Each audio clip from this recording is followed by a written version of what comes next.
There is a new approach to end homelessness in San Jose. Unhoused people could be sent to jail if they repeatedly refuse offers of shelter. It's called responsibility to shelter. And San Jose Mayor Matt Mahan is the man behind the concept. Mayor Mahan joins me now. Mayor, thanks so much for being with us. What is the basic policy? Well, thanks for having me, Alex. The concept here is that we're asking our residents and taxpayers to invest tens of millions of dollars in building basic, dignified shelter, often individual rooms with a door that locks, even often private bathrooms. And when we go to great expense to do that, do repeated outreach, and do everything in our power to help people move indoors into a safe space with supportive services, if they repeatedly refuse, we need to get them into the care of the county. We are beyond the point at which the city can help that person with the tools at our disposal. My proposal is we press trespassing charges as a way of getting them into a county behavioral health court so that a judge who specializes in mental illness and addiction or other related issues can determine the best path forward. The goal is not to put people in jail. It's to create accountability for coming indoors, and if someone is truly unable to accept that help, get them over to the county where hopefully they can get the help that they need. And in that scenario, they not necessarily just locked up, they could potentially be given treatment. Would they be forced into treatment?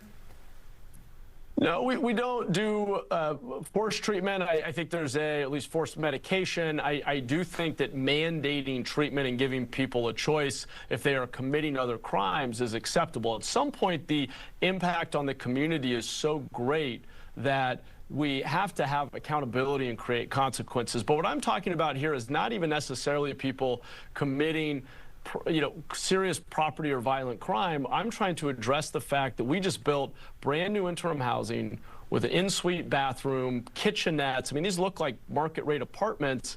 And when we did repeated outreach to the encampments in the neighborhood, 1 in 3 people in the encampment said, no thanks, I'd rather stay here on the streets.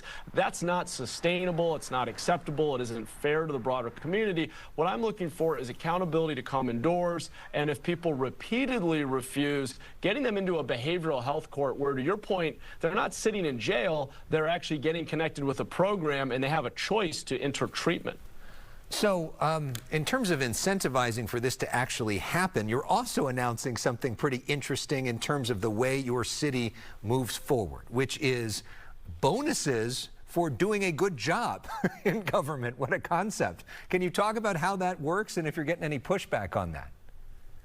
Yeah, well, inside the building, there are people who love it and people who hate it, but the community overwhelmingly likes the idea that any pay raises that we give to senior leadership, starting with me, with the mayor, city council members, city manager, city attorney, and those most senior department heads, that any raises beyond cost of living must be tied to performance on the things people care most about: getting people indoors and ending homelessness, cleaning up the city, bringing down the crime rate, building the housing we need where it makes sense, supporting our small businesses. So my proposal is this: each year when we pass a budget, we should identify a small set of focused goals that reflect our community's greatest needs.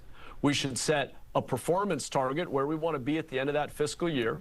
We should measure how we actually do, and at the end of the year, we should not get any raise without results. This should be tied to measurable performance for the people with the most authority, the most power at City Hall, and frankly, in most cases, the highest salaries. And real quickly, are you hearing from mayors in other cities around California that either like or dislike these ideas? Because I'm sure there's a lot of people watching this that think, I wish my mayor would do this.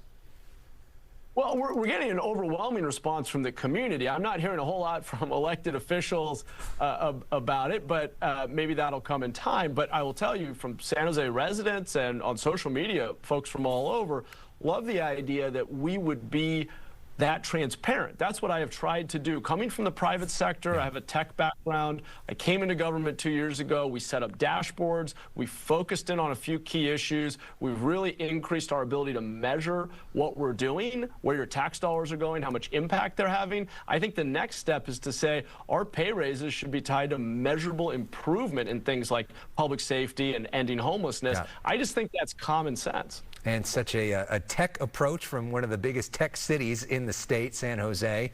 Matt Mahan bringing business to government. Thanks so much for joining us. Appreciate it. Thanks for having me.